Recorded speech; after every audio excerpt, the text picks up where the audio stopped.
अब पटियाल देश में खाने के नाम पर धोखा देने वाली उन कंपनियों की खबर लेगा जो आपको कहते कुछ हैं और खिलाते कुछ हैं। पब्लिक इंटरेस्ट में लगातार ऐसे विषय महत्वपूर्ण रहते हैं जहां आम आदमी के साथ विश्वासघात होता है। आपको याद होगा पटियाल ने बेबी फूड के 8 बड़े ब्रांड्स की जांच की जिसमें शुगर आपके बच्चे की जरूरत से ज्यादा थी, मतलब उसको बीमार कर रही थी। इसके बाद पटियाल ने बर्गर और पिज्जा में घटिया चीज मिलाए जाने को लेकर आपको अलर्ट किया। फिर नामी ब्रांड की आइसक्रीम में उंगली मिलने का खुलासा किया, उसकी जांच की, देश को यह बताया कि उंगली किसकी है। खाने के मसाले जो होते हैं उनमें कीटनाशक की शिकायत का भी परीक्षण पटियाल ने किया। गुजरात में चिप्स के पैकेट में मेंढक निकला तो आपको अलर्ट किया ना। नोएडा में अमूल आइसक्रीम में कीड़ा निकला तो आपको बताया ना। समझाया भी था कि आंखें बंद करके विश्वास करना छोड़ दें और आंख खोलकर खाना पीना शुरू कीजिए, वरना कोई आपको कुछ भी खिला देगा जो आपकी सेहत पर भारी पड़ जाएगा। इसीलिए अब आज पटियाल आपको 2 नए अलर्ट देने जा रहा है, जरा ध्यान से सुनिए। वंदे भारत ट्रेन में खाने में कॉकरोच निकलने का दावा किया गया है। यह दावा विदित वार्ष्णे ने सोशल मीडिया एक्स पर शेयर किया। उन्होंने लिखा कि मेरे चाचा चाची वंदे भारत से भोपाल से आगरा आ रहे थे, उनके खाने में कॉकरोच मिला। IRCTC ने पहले माफी मांगी और फिर ट्रेन में खाना सप्लाई करने वाली कंपनी पर 50,000 रुपए का जुर्माना लगाया। खाने में कॉकरोच सप्लाई करने वाली कंपनी 15 वंदे भारत ट्रेन में खाना सप्लाई करती है। अब दूसरा अलर्ट गुजरात से है। अहमदाबाद में शहर के प्रसिद्ध देवी डोसा रेस्टोरेंट में मरा हुआ चूहा मिलने का दावा किया गया। अहमदाबाद के रहने वाले ही हैं अविनाश और उनकी पत्नी, और दोनों डोसा पैलेस में डोसा खाने गए थे जहां उन्हें सांभर के अंदर चूहा निकला, जिसे देखकर अविनाश और उनकी पत्नी के होश उड़ गए। अविनाश ने तुरंत इसकी शिकायत नगर निगम को दी। जांच में मामला सही मिला और इसके बाद रेस्टोरेंट को सील कर दिया गया। इसीलिए मैं कहता हूं कि आंखें बंद करके भरोसा मत कीजिए। अहमदाबाद म्यूनिसिपल कॉर्पोरेशन को फरियाद मिली कि निकोल में डोसा सेंटर में डोसा के सांभर में मरा हुआ उंदर पाया गया है। जैसे फरियाद मिली, अहमदाबाद कॉर्पोरेशन की टीम द्वारा तुरंत इस जगह पर एकदम स्ट्रिक्ट चेकिंग करने टीम निकल गई। स्ट्रिक्ट चेकिंग किया और चेकिंग में पाया गया कि जो होटल चल रहा है वो बहुत ही अनहाइजीनिक कंडीशन में चल रहा है, जिसकी वजह से उसको तुरंत ही सील मार दिया गया है। पब्लिक ईटिंग इस देश की पसंद है। लोग घर से ज्यादा बाहर के व्यंजन पसंद करते हैं। गुजरात और महाराष्ट्र के शहरों में तो वीकेंड में आउटडोर ईटिंग जॉइंट्स पर जाने की परंपरा है। ऐसे में अगर खाने की शुद्धता की गारंटी नहीं मिलती तो ये हमारे लिए कितना खतरनाक है, आप इसका अंदाजा लगा सकते हैं। पटियाल तो बस इतना ही कहता है, पहले विश्वास करें फिर इस्तेमाल करें, पहले विश्वास करें फिर इस्तेमाल करें। स्वाद से पहले शुद्धता की जांच अवश्य करें।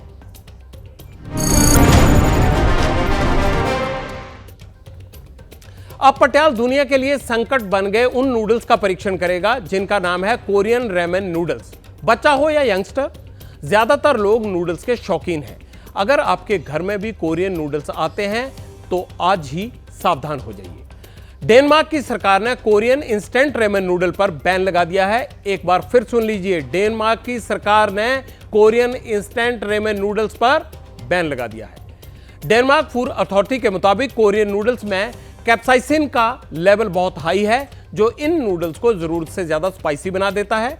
इंस्टेंट रेमन नूडल्स से 3 फ्लेवर को डेनमार्क की दुकानों से हटाया जा रहा है। वो कौन कौन से फ्लेवर हैं सुन लीजिए। पहला है बुलडैक 3X spicy and hot chicken, दूसरा 2X spicy and hot chicken, और तीसरा है हॉट चिकन स्टू। ये 3 ब्रांड हटाने के लिए कहा गया है। डेनमार्क सरकार का मानना यह है कि रेमन सीरीज की नूडल्स जरूरत से ज्यादा तीखे और मसालेदार होते हैं। ये शरीर में जहर की तरह असर करते हैं। सरकार ने अपने नागरिकों से भी यह कहा है कि वो रेमन नूडल्स के प्रतिबंधित प्रोडक्ट का इस्तेमाल ना करें। पटियाल ने इस विषय पर थोड़ी रिसर्च की तो और बहुत सारी बातों का पता चला। क्या पता चला? नूडल्स का स्वाद बढ़ाने के लिए कैप्साइसिन नाम की एक चीज डाली जाती है। अगर शरीर में कैप्साइसिन की मात्रा ज्यादा हो जाए तो असर बहुत जहरीला होता है। इसे डॉक्टरों की भाषा में एक्यूट पॉइजनिंग कहते हैं। एक्यूट पॉइजनिंग, गौर करिएगा। कैप्साइसिन जब शरीर के भीतर जाता है तो खाने के पूरे सिस्टम को हाईजैक कर लेता है और इसकी वजह से अंदरूनी सूजन और जलन शुरू हो जाती है। पेट में दर्द, दस्त और उल्टी की शिकायत भी हो सकती है। शरीर में पानी कम हो जाता है। ऐसे हालात में कई बार ये जानलेवा भी हो सकती है। इतना ही नहीं, अगर ये कम मात्रा में भी लगातार शरीर के भीतर पहुंच रहा है तब क्या होता है? इससे खाना पचने में दिक्कत होती है, कब्ज हो सकती है, पेट में परमानेंट दर्द रह सकता है।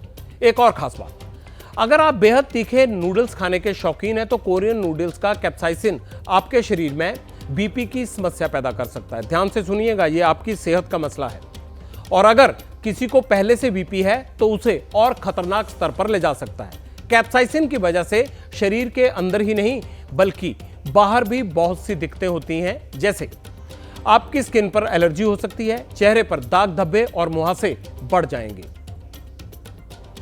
ये तो थी पटियाला की रिसर्च। अब मैं आपको दिल्ली के गंगाराम हॉस्पिटल के गैस्ट्रोलॉजिस्ट डिपार्टमेंट के vice chairman doctor Piyush Ranjan से वो बातचीत की है उसका हिस्सा सुनवाने जा रहा हूं जो इस पूरे मामले में आपके लिए काफी फायदेमंद है। इस तरह के जो हम फूड स्टफ जिसको रेडी टू यूज़ फूड होता है, इसमें 2-3 तरह के इश्यूज होते हैं। एक तो इसके अगर हम स्पाइसेस के कंटेंट को लेकर के बात करें तो लंबे टाइम तक एसिड प्रोडक्शन बढ़ने से उसके स्टमक और ईसोफेगस में 2 कॉन्सिक्वेंसेस होते हैं। अल्सर्स का होना, इसकी प्रिवेलेंस बढ़ सकती है। अल्सर यानी कि हमारी स्टमक की इंटरनल लाइनिंग और डुओडेनम यानी कि इंटेस्टाइन के शुरू के हिस्से की इंटरनल लाइनिंग, इसमें ब्रेक हो सकता है और अल्सर जिससे कि ब्लीडिंग होना, पेन होना, खून की कमी होना, ये सिम्टम्स आ सकते हैं। और अब हम ऐसे फूड स्टफ के दूसरे कंपोनेंट्स की अगर बात करें तो इनमें सॉल्ट का क्वांटिटी भी काफ़ी ज़्यादा होता है। लंबे टाइम तक सॉल्ट इनटेक अगर बढ़ा रहे तो वो ब्लड प्रेशर को प्रीडिस्पोज करता है। और तीसरी चीज़ होती है कि ये चीज़ें एक तरह के फूड कैटेगरी में आती हैं जिनको अल्ट्रा प्रोसेस्ड फूड कहते हैं और इनके कंटिन्यूअस इनटेक से मोटापे का बढ़ना, जो आजकल बहुत ही ज़्यादा कॉमन है अगर हम देखें हमारे पॉपुलेशन में, तो लॉन्ग टर्म में फिर ओबेसिटी से जो कॉन्सिक्वेंसेस होते हैं वो डायबिटीज़ और कार्डियक प्रॉब्लम्स ये हैं। तो एक तरह का ये लाइफस्टाइल का इंडिकेटर होता है ये प्रॉब्लम, इस तरह का फूड कंज्यूम करना, कि जो कि एक तरह का बिहेवियरल ट्रेट है और शॉर्ट टर्म जो सिम्टम्स हैं उसके अलावा लॉन्ग टर्म में भी डायरेक्टली या इनडायरेक्टली इस चीज़ के लिए रिस्पॉन्सिबल हो सकता है। पटियाला ने कुछ ऐसे शेफ और रेस्टोरेंट ओनर से भी बात की है जो खास तौर पर कोरियन कुजीन बनाते हैं। इनका दावा यह है कि कोरियन खाना कम से कम तेल में बनता है, उससे मसाले भी बहुत नेचुरल होते हैं, इसीलिए डेनमार्क सरकार का दावा सही नहीं है। ये न्यूज़ में है इस वक्त कि इसमें जो स्पाइस है वो बहुत ज़्यादा है, उससे कोई गैस्ट्रिक इश्यूज हो जाएंगे। क्या हो सकता है भारत में ऐसा? एक्चुअली जो हम इसका स्पाइसेस बनाते हैं वो कोरियन पेपर से बनाते हैं हम लोग, इसको लिम गैंग बोला जाता है। तो बहुत लाइट स्पाइस होता है और ये समझ लीजिए संतुलित होता है, बिल्कुल संतुलित आहार और बिल्कुल संतुलित मसाले हैं उसमें।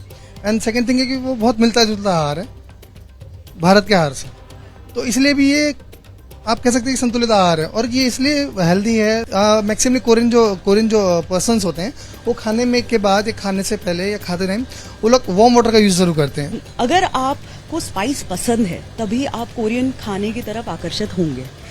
जो लोग स्पाइसेस नहीं खा पाते हैं वो अक्सर मतलब हमारे यहाँ पे जैसे जापानीज क्विजीन है, चाइनीज क्विजीन है, थाई क्विजीन है, तो वो स्पाइसी फूड हम लोग वहाँ पे क्लियरली मेंशन करते हैं। तो जाहिर सी बात है कि जो लोग टॉलरेट कर सकते हैं वो वैसा ही डिश ऑर्डर करेंगे। जो हमारे कोरियन रामेन है या जापचे है, काफ़ी सारी ऐसी जो डिशेज हैं, youngsters know it far more than so many other cuisines, probably because the taste is amazing. I'm like, in terms of the spices, in terms of the vegetables, it's healthy also.